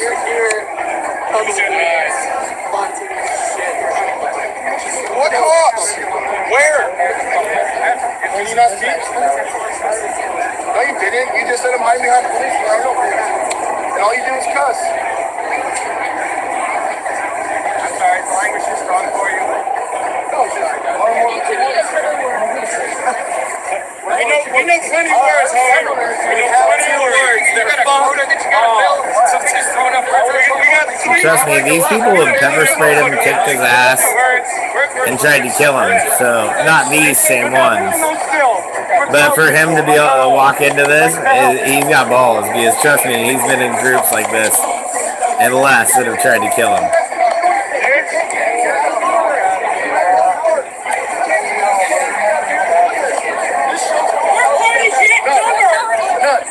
You're hiding behind the police. If the 20 of us get you out of here, the 20 of us get arrested. For what? Exactly. Which is why you're hiding behind the police. You have no power. Right. Where's the chief? Maybe don't. He's in there trying to argue. Maybe don't talk about shit about like what's he gonna do about what he argued about. See, this guy can talk. I can't talk. You're talking about power. So the cops stopped Antifa from going to the guys who are marching out. So now Antifa's is running around to get them to the other side. Trust me, if that big group knew where he was, they'd be fucking trying to kill him. They just don't know who he is. You are. You are not. Thank God. That little Blue Lives Matter, that's a Nazi thing. So don't tread on me. You know why I do nonsense. What? Don't tread on me. That's all Nazi shit. See, guys, Nazis don't want to use a bunch of this black dude gets all weird. Actually do it. Who killed more black people? Nazis or cops? You don't have an answer. You don't have an answer. That's all. No, you don't. Nazis in America. Yes, they are. That's not white supremacy. There's a bunch of cheap ass Nazis here. That's you, bitch. All 12 of y'all showed up. Everybody's searching for these Nazis running around everywhere that are these just racist Nazis running around killing black people and killing everybody and Jews. And yeah, there are all these Nazis going around. Well, you're 20 times more likely to be robbed by a black person, even though that they're less than 13% of the population. And if you really wanted me to break it down, it comes down to about 3.5% of the population. Is you go from 13 to 45. And the black population male. Yeah. Okay, yeah, getting a little crazy. But no, it is so funny. These people don't even know any real numbers, and they just go off of feelings. It's insane. 13 of y'all sold out. I had more dudes in my house this morning. Imagine that. I'm still not Nazi. Okay. I love freedom. Nazis hate freedom. You know, freedom. One is free speech, too. Does everybody have free speech? Not enough. I'm sorry, man. I'm not worship the country. You're here to worship the country. You're not here to My Jewish ass is telling you. You want to make it better. Elect me to office. You make it better. Kahari with the pen. Get you in office? No, because you probably make this government all big. All big? Not being arrested because you see that sense of America, they can't shut down free speech. Okay. I'm just telling you, he's saying you'd probably make this government all big. And if everybody knows big government, lots of handouts. Watch how this motherfucker uses the only thing that he can do and literally turn it around on him as he's saying that he's fat. Because that's all this guy has got. Watch this shit. How hilarious this is. You talk about my dick. Is that what we're talking about? No. What am I going to make big? The government. The government? How so? What makes you think that? Well, I'm asking you. You want a big government? No. You said that you're probably going to make that as an assumption. See this gay? Why are we making an assumption? See? I'm gay, I'm black, and I can just make you look stupid, boy. What about me That's what it's all about. The fact that I'm tall, fat, or black. See? I just met these fine gentlemen. I have no idea what you're fucking talking about. Exactly. So no, explain to me how I want big government. Isn't that the same assumption that you were playing up for having Nazi? Well, you call me a Nazi, so you're making that assumption. Look at him. He's like leaning back. Hey, what do you want me to say? What else can I say? Cascalada. What equality? What equality? Huh? No, I would answer. What makes you think I want government? Equality comes from when the government isn't involved in a bunch of shit. We have a smaller government. That's when equality goes up. Tell me when you have equality from a small government. Tell me one. Look how stupid he is. He thinks a big government is a better equality. That's how brainwashed he is. He is still on a plantation. Sorry. Give me an example. That's a wonderful theory. Give me an example. You have a homeowners association? You have a homeowners association? It's not a small government? I have one. They're not equal. So tell me give me one example of where a small government has made it equal for its people. Well, look at where we've gone to. No, you're trying to think of future. This is speculation. No, you said if we go to small government. Are we not getting more equality than ever right now? No, we're not. We're not going in that direction? We're going away from equality. Yes. Okay, so we're going towards slavery. Is that what you think? Okay, we gotta start from the fundamentals. Time's going from backwards forward. So we're not going 700 military bases across the world, man. small government's cheaper and they're inherently corrupt. No drug war and a whole bunch of men won't be incarcerated and we won't have a military force. I think we need to turn down police anyway. That could be a big thing to save money too. If you tear down every prison, jail, and police force, you know how much money we would have for education? Can we agree on that? You take that back to your platform, I'll take it to mine, we'll make it happen. Just don't incarcerate everybody. You should try to make everybody. You're fucking pro-police. Exactly. That's the pretty common. Don't incarcerate everybody and be pro-police. Rapists. I support good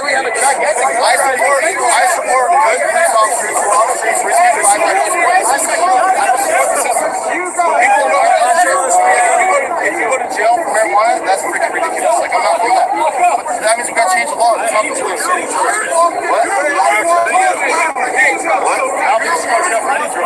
Exactly. I agree. Yes, I agree.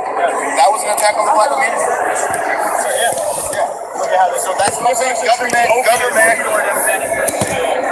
Yes, that's why government isn't for equality. That's why small government is. Alright guys, we're gonna shift over probably to where everybody else went. And more words. Why? Hey Gibson, how come one of your supporters at a rally in Seattle tried to run over my brother? Oh, this little. Whatever. I don't know who he is. This is good though. This guy is dude. This is who we need. More of us need to be like him. All right, I'm gonna shut up. No, he didn't actually run it over. Thank God. I know. He wasn't even getting responsibility. That's one word. I'm totally one word. But I don't even know who he is.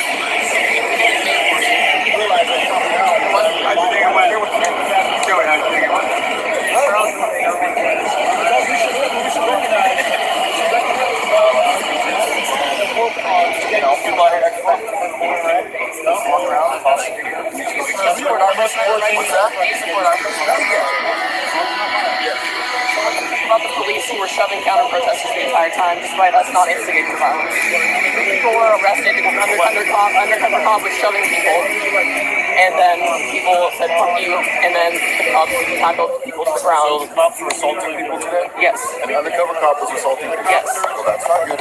It is not good. Sir, what do you think about the whole protest in general? Exercising free speech is important in our country. It has to happen over and over again, especially when people show up like this. We have to keep doing it. What people don't realize is the number one reason a lot of people here today is they think that was a racist rally, but it wasn't. There was no racism in there at all. So that's why we have to keep doing this. He's not racist. Yeah, he is. No, I party with him with tons of black people, Mexican people. It doesn't matter. He has Just so because many he's capable of being civil to and his wife is Asian too. that doesn't mean he's not racist. Why is he racist? This is what I laugh. It's like, oh well, just because you have an Asian wife doesn't mean you're not racist. That.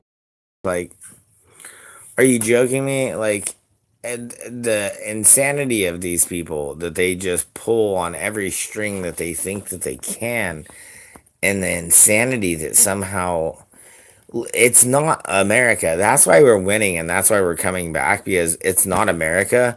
It's just the brainwashing that they've been doing to us. I mean, come on, we know what MK Ultra is, we know what all this crazy ass shit is that they've done. I mean, they've declassified the shit that they were doing in the 50s, 60s, and 70s. What the fuck do you think they're doing now? Give me a break. They never stopped. All people, all colors, sexuality. When it's convenient to him. No, like literally when there's no cameras around, like sitting around having beers and laughing and having a good time. He doesn't care about You can still do that while not appreciating that they deserve the same freedom they do. Not beat counter protesters with sticks. in self-defense. All right. You don't think It's gonna get loud for a minute. Sorry. I think that when I don't think people was violent on either side, but I think that one side of violence is much more dangerous because it espouses ideas that are horrible for a majority of people. Like one thing, what do you think?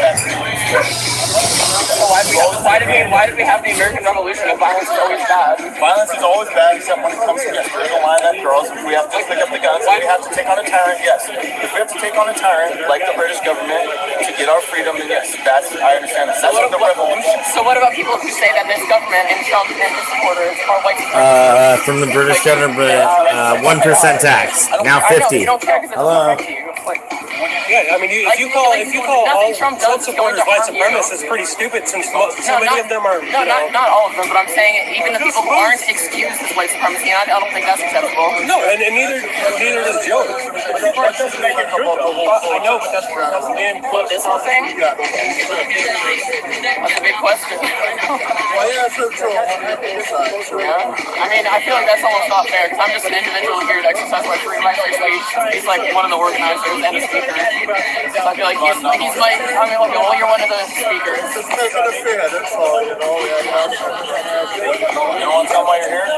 Why do I want to tell them I'm here? Because I'm very concerned about a lot of people using free speech on a platform to promote hate speech and deny the speech of others. Well, no, because you're not going to shout it out through a loudspeaker with everyone around you. So we're not having it. What about same thing was on at the Samson was like trolling people and harassing people on Facebook before this event. Like a 12-year-old boy. But my point Samson Baldy, one of the organizers. But my point is, no hate speech up there, right? But you're still opposed to it because of what? Opposed to misinformation that spreads. Like what? Like saying that all fascists throughout history were left wing, which completely ignores what I'm concerned about, which is the fact that conservatives now and fascists of the past share very similar social values and emphasis. I don't believe it's left versus right. That's a complicated thing. I don't think it's necessarily good versus evil. I think that's a gross oversimplification of a very complicated issue. All I'm saying is if people are going to talk about how fascism came from the left, I think that's a waste of time because fascism is just fascism. Yeah. And Hitler is no different from Stalin. They're the same people. They did the same thing. It's big government is all it is. Big government and they're tyrants. Yeah, I agree. I think one thing we can agree on is that our government is full of tyrants and corruption. That's what people on both sides can agree with. I think that's great. Here's the beautiful thing about Trump and the far left now, okay, or whatever you are, okay? You understand how scary it is to have a president with so much power who you're afraid of. This is why we have to work together and take more power away from the government, take more power away from the president. So that way it doesn't matter who goes in there. We don't have to worry about fascism. We don't have to worry about him implementing anything bad to our people. That's the thing. That's why I think it's a good thing. The left. Who's gonna protect our rights then? Obviously, the government's not doing a good job of it now, but someone needs to protect our rights.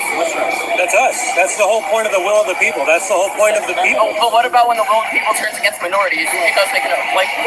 Do you really think that's ever going to happen again in this country? Again? Like, really? We're not Shamir Rice. We're not Shamir Rice. Trayvon Martin. What about do you think that... Michael Brown Jr., what about them? Michael Brown assaulted a police officer and tried to get his gun. So, yeah. Yeah, no, I didn't. Yeah, he did. Trayvon Martin, Shamir Rice. Trayvon Martin assaulted Zimmerman and he tried to get his gun and he also got shot. Eric Gardner, he shouldn't have died. Absolutely. Right, what? Yeah, he shouldn't have died. That sucked. That absolutely sucked. Do we have to ride against all police officers? That would be nice. That would be nice. And we hear about it every day. And why do police only provide protection to things like this? Why don't you just be mad about people being murdered by police? Why make it about race? Yeah. Like that's one of our things is why make it about race when it comes to cops shooting people? Because that's what common race gets shot down more than another. Yes, there are 3 times as there are obviously terrible when because we sent migration to the ghettos and now they're forced to commit crimes, especially with the drug war. Because people commit crimes of economic necessity. The drug war because we forced them into that situation. So are you disarming the police? What do you feel about the fact that there were more police here than people from either side of this rally? It's history. History makes that happen. Do you think that having a bigger police presence, like I think having a bigger police presence honestly makes it more likely to be balanced. You feel like you're under threat, you feel like you're caged in, barricaded. But what about the what if though? You know, I mean, but don't you think that they're preparing for that what if? Like, what if shit hits the fan? I mean, wouldn't it be good that they had the numbers? I mean, they didn't know what was going to happen today. I think they treated you as pretty good today. I disagree.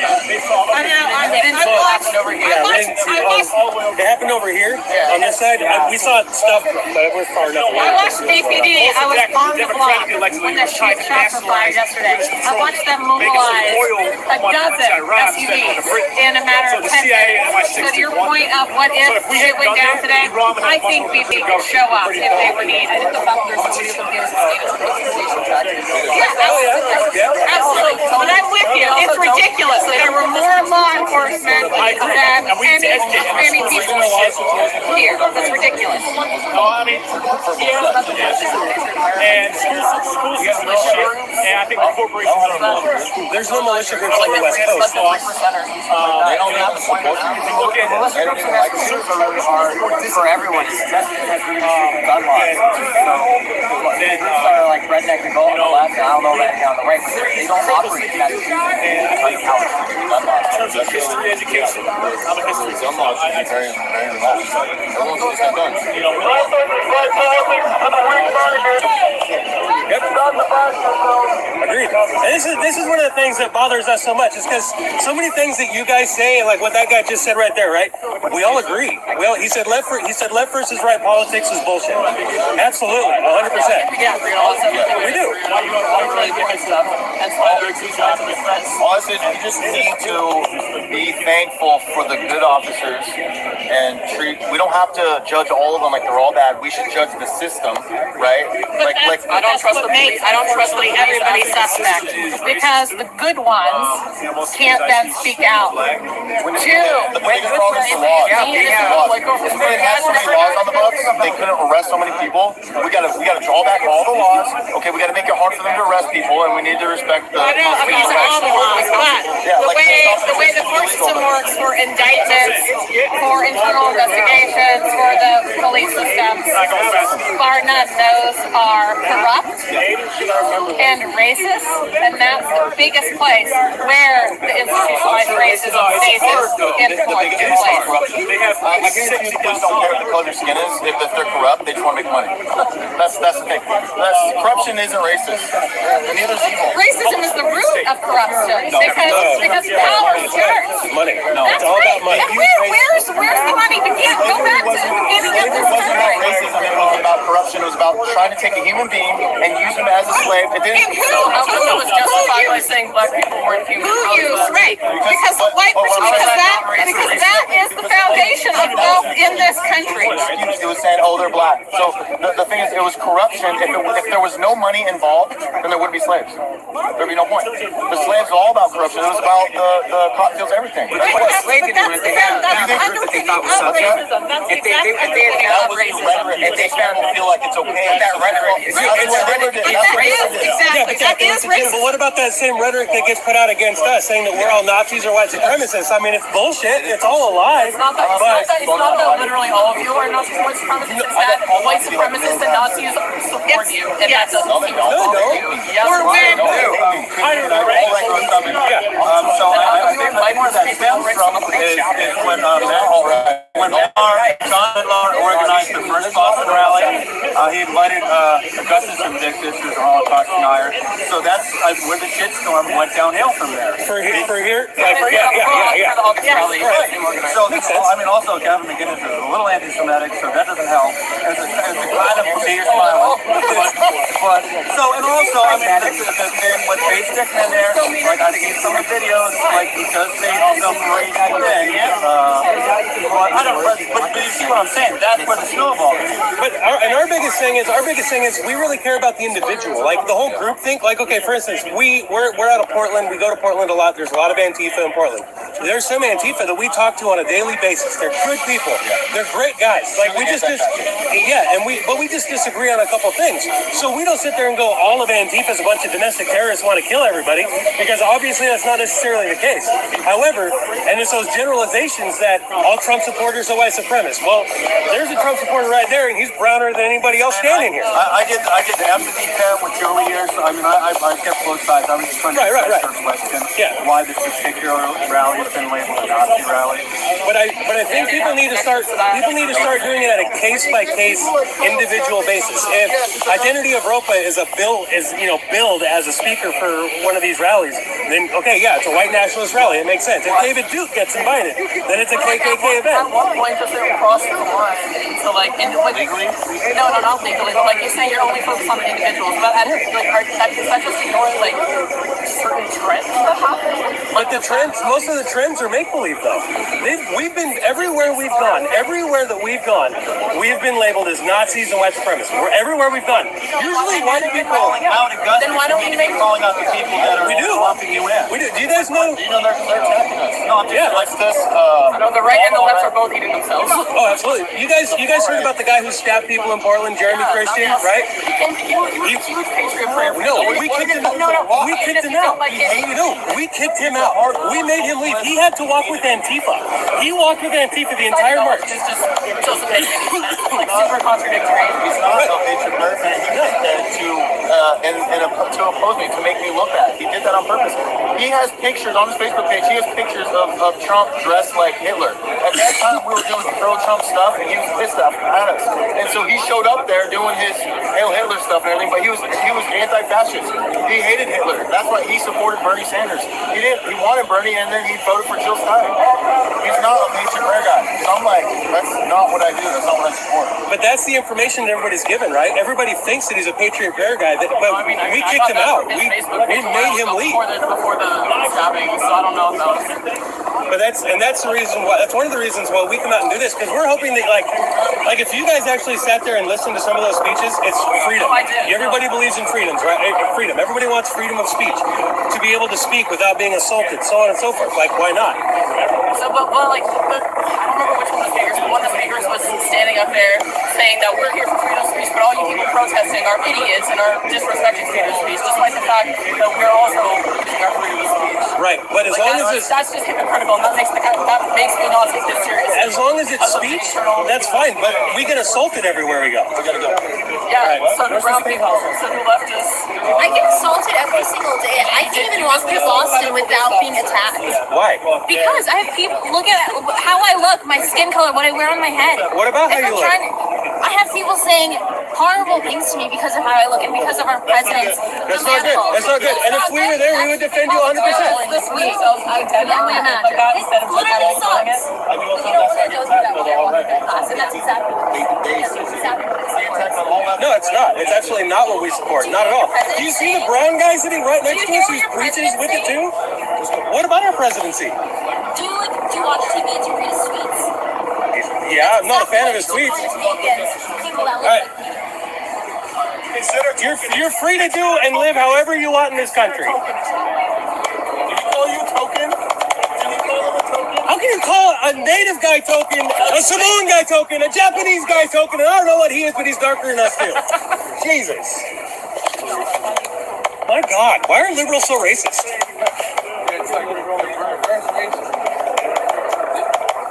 All right, guys, well, where are we going? Are they still there? I think they went to the Capitol House. All right. So we're going to go to the Capitol House. I think that's where everybody's at.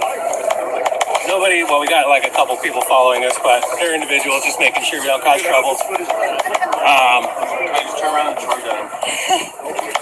It's just one guy, and he's like 5 pounds. Just the worst.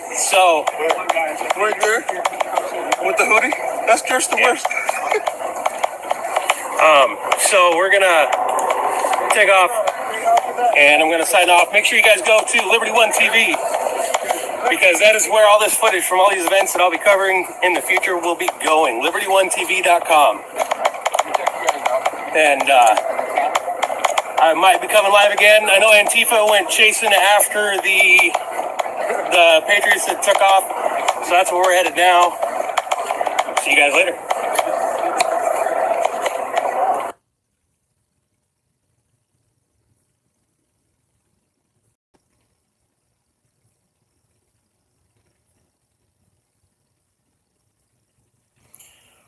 My name is Joey Gibson. I'm with Patriot Prayer, and this is my absolute pleasure to make this video.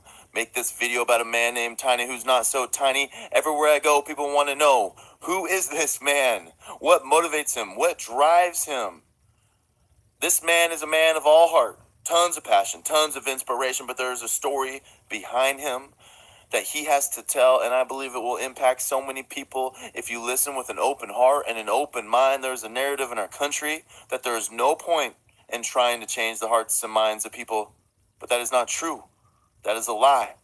And if you listen to what it is that Tiny has to say, I believe that this will give you faith, give you hope to continue on this journey, to push forward in this movement, because this movement is about changing the hearts and minds of each person, one person at a time. Hello, everybody. Talofa. For those of you that do not know me, my name is Tiny. My real name is Tusitala John Tuafo'ala Tuli Langi Toese. I am 21 years old from the island of American Samoa, and I'm part of this freedom movement that's going on to stand up for free speech and stand up for the freedom in America. And right now, I think it's time for me to come out and tell my story about who I was and the kind of person I was before I even joined this movement and before I met all these kindful and loving people that I'm with right now standing up for the right cause. Last year when I found out like that Trump was running for president, I didn't really hate him, but when I start watching the news and everything, talking about how racist he was, I started hating him. And so I keep on watching these videos about him, then I keep on feeding on my anger towards him. And so I start taking off my anger on other people that supported him. Every time I see somebody with the Trump flag waving behind their car and I drive right next to them, I turn up my radio and I play that F Donald Trump stuff. And if they ever say something to me, I will cuss them out and I will tell them, pull over and let's fight. That's how much I hated him. Every time I see somebody with a Trump hat or a Trump shirt or anything, I will give that person a lot of bad stuff. Like I would cuss them out or I would even beat them up if they were to talk back to me. One time I saw this car when I was passing by. It had a Trump sticker in the back and Make America Great Again. I turned my car around, I came back and I pull out my knife and just scratch it off and put my initials on it, double T. So, I'm sorry to the person that's watching right now. If you ever came out and your car had a double T on it with your stickers all scratched up, that was me. That's how much I hated him, and I did a lot of bad stuff. And every time I go on internet and on the social media, I look for videos that I see Trump supporters getting beat up. And it makes me happy. It makes me happy. So one day I was just scrolling through Facebook. I didn't even know anything about this movement going on. And I came across a video of like Trump rally in Vancouver, Washington. So I was like, oh, that's where I live. So I can't wait to play this video and see some Trump supporter getting beat up. I was like, yeah. I was so happy to see this. And next thing I know, I clicked on the video and it was a whole different thing. I saw Joey. That's how I found out about him. It was his video. And I was like, okay, I was expecting a fight. Then I see all these people.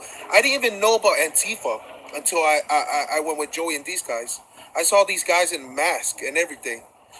And they were the one who was causing trouble that day. And Joey's speech that day, it hit me right in the core. And I was like, I thought these people were supposed to be racist and stuff. Why are they speaking like this? So I decided then to talk to Joey and message him on Facebook. So I went and searched him on Facebook and I was like, I still hate Trump, but I kind of have a heart that was, after I heard his speech, I kind of feel like, I needed to change. And and hear the Trump supporter side. So I dropped my pride right there and then, and I messaged Joey.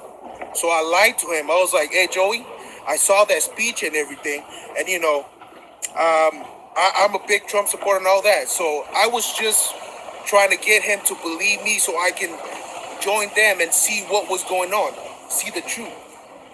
So Joey hit me up right away and he was like, I'll introduce you to this and this. And then I met John Beavers and they added me to a group chat of people that was in the state of Washington that support this movement. That's how I met Pam, David Fry, and all these other good people that was in this group chat. And we were talking and everything, so I keep on trying to send them pictures of me, wearing Trump hat and everything, just to make them think that I was a Trump supporter. And I try to hide from them on what I really am. So we were talking and then Joey was like, we have an event coming up in Berkeley, California on the 15th. So I was like, hey, I would like to go. I'll even give money for gas and everything, just so I can go.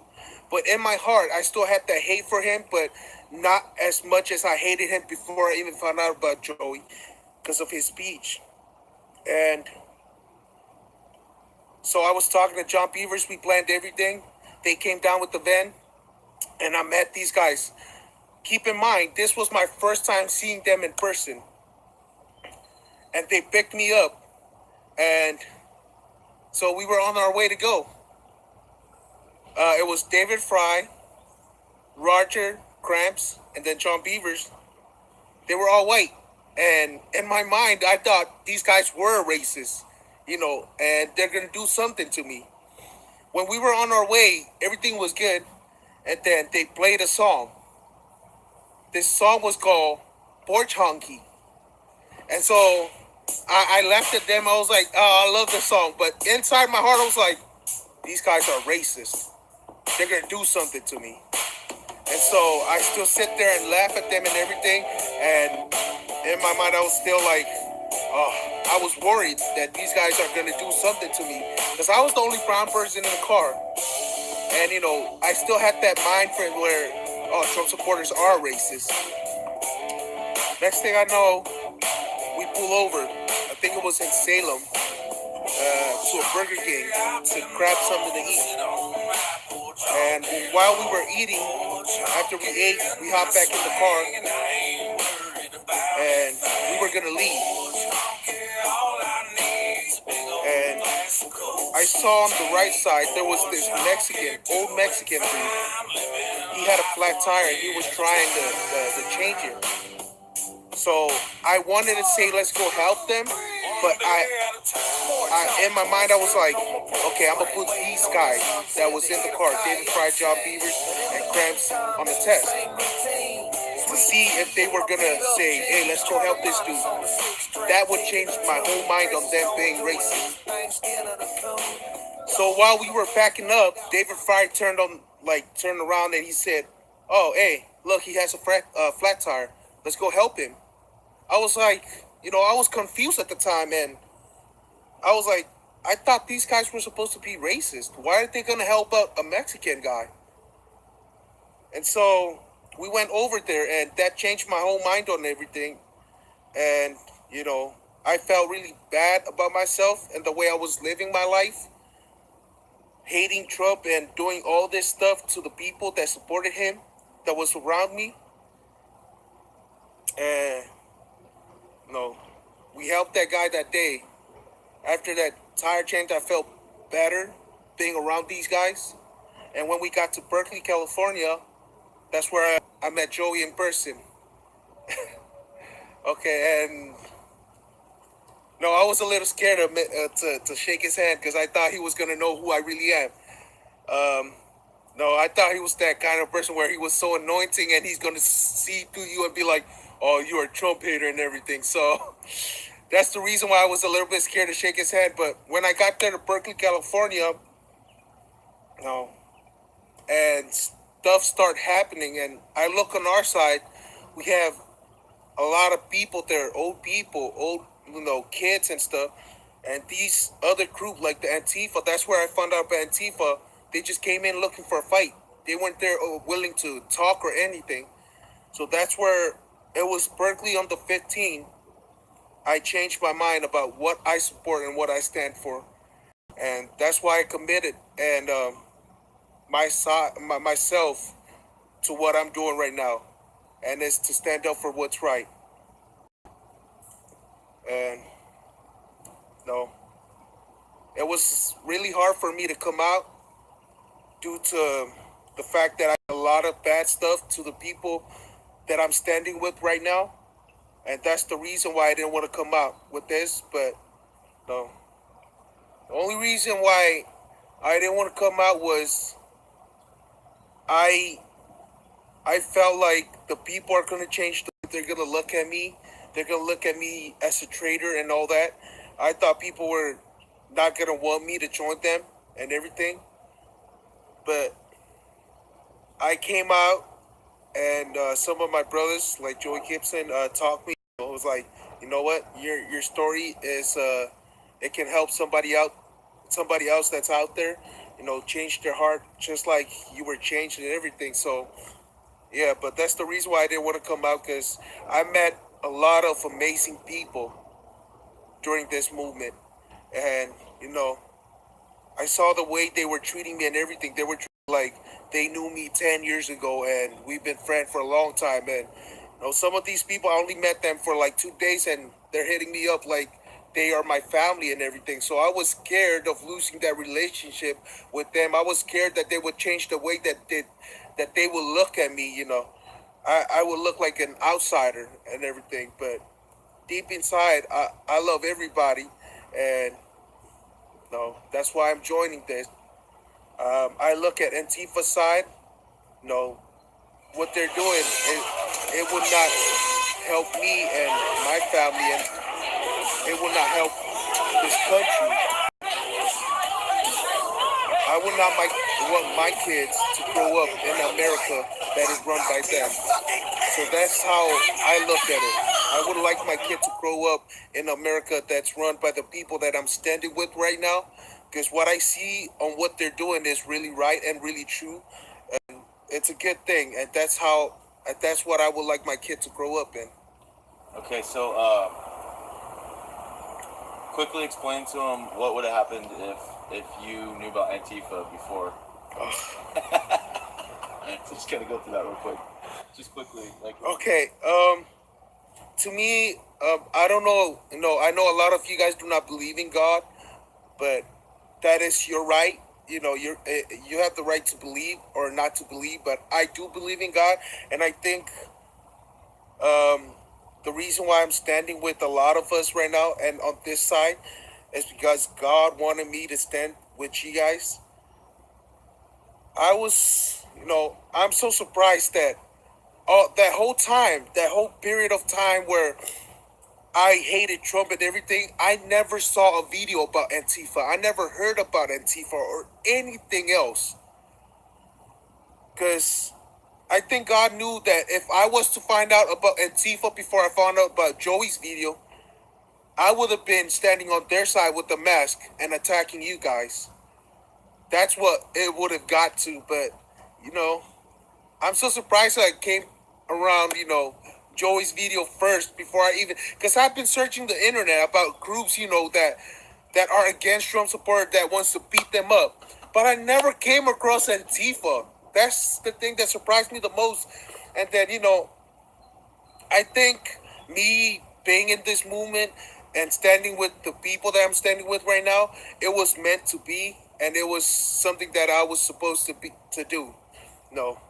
And I thank God I didn't even find out about Antifa before I even found out about you guys, because I would have been standing on their side with the mask. Well, not even wearing a mask and just, standing there wearing all black and beating on our people that are with right now. do a quick Antifa chant. No KKK, no fascist USA, no Trump, no KKK. That's what I would have been chanting. If I didn't find out about Joey and his speech and all these good people like David Fry and all my brothers that I'm standing with right now, all these ladies, like Catherine, Pam, Kathy, everybody, I met my brother Jeremiah, David, Joey. I met good people from the 3%. That was the first time I ever found out about 3%. Proud Boys, Oath Keepers, and all these groups. And what they stand for, man, it's for the betterment of America. And, Joey Gibson, to me, I thank God that I watched this video and his speech that he gave, it touched me in the core. And, a lot of people saying that he won't be able to change heart and he won't be able to change anything by doing what he's doing. Well, if he was able to change me, then I believe in my heart that there's somebody that's sitting out there that is moved but is still living in fear. There's somebody out there that is sitting in their home watching the videos that Joey Gibson is doing, but the only problem is they are scared to come out. And that is why I'm doing this video. I want to reach out to everybody that is sitting at their house right now watching this, that it's okay to come out. It's okay to be different. It's okay to have a different opinion. And that's why we're out here standing up, you know, because we don't want our kids. If you have kids, you would understand this. We don't want our kids to grow up in an environment where they will be beat up, they will be put down, and they will be discriminated against because of the color of their skin, because they have different opinion, because of their gender. We do not want that. And that is why we need to stand up right now. And I thank Brother Joey Gibson for doing what he's doing. You know, there's a lot of people sitting out there, and I know this for a fact because I was sitting out there too, and I didn't even give a damn about what was going on. All I wanted to see was violence towards Trump supporters, violent towards the people that doesn't have the same opinion. I was in your shoes.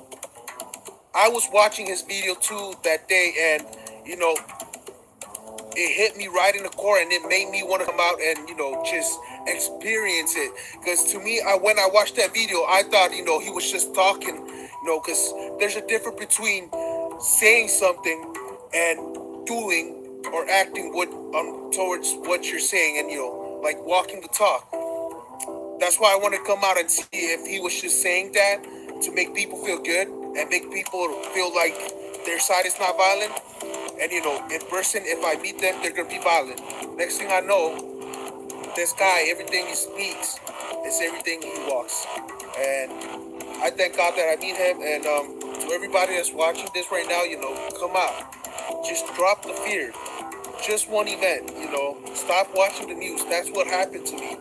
I keep on watching the news and everything that's going on, and I laughed at it because I was happy at what they were reporting and everything. But when I got to go out to all these events that I've been through, I've actually seen the truth and what's going on in America. And I keep on saying this. They are taking away our freedom silently, and we can't see it. And one day, if we don't stand up, they're going to tell you and your kids what to wear and what to eat and everything that you do. And that's why we need to stand up and unite as proud American and proud human being, and do what we do best. I'm sorry, guys. I don't know, but yeah, that's it. That's good. Good? Yeah. Dude, that was awesome. That's some good stuff, man. Shit. Don't believe.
Holy crap. Sorry about that. Whoa. Sorry, guys. I apologize. I love you all.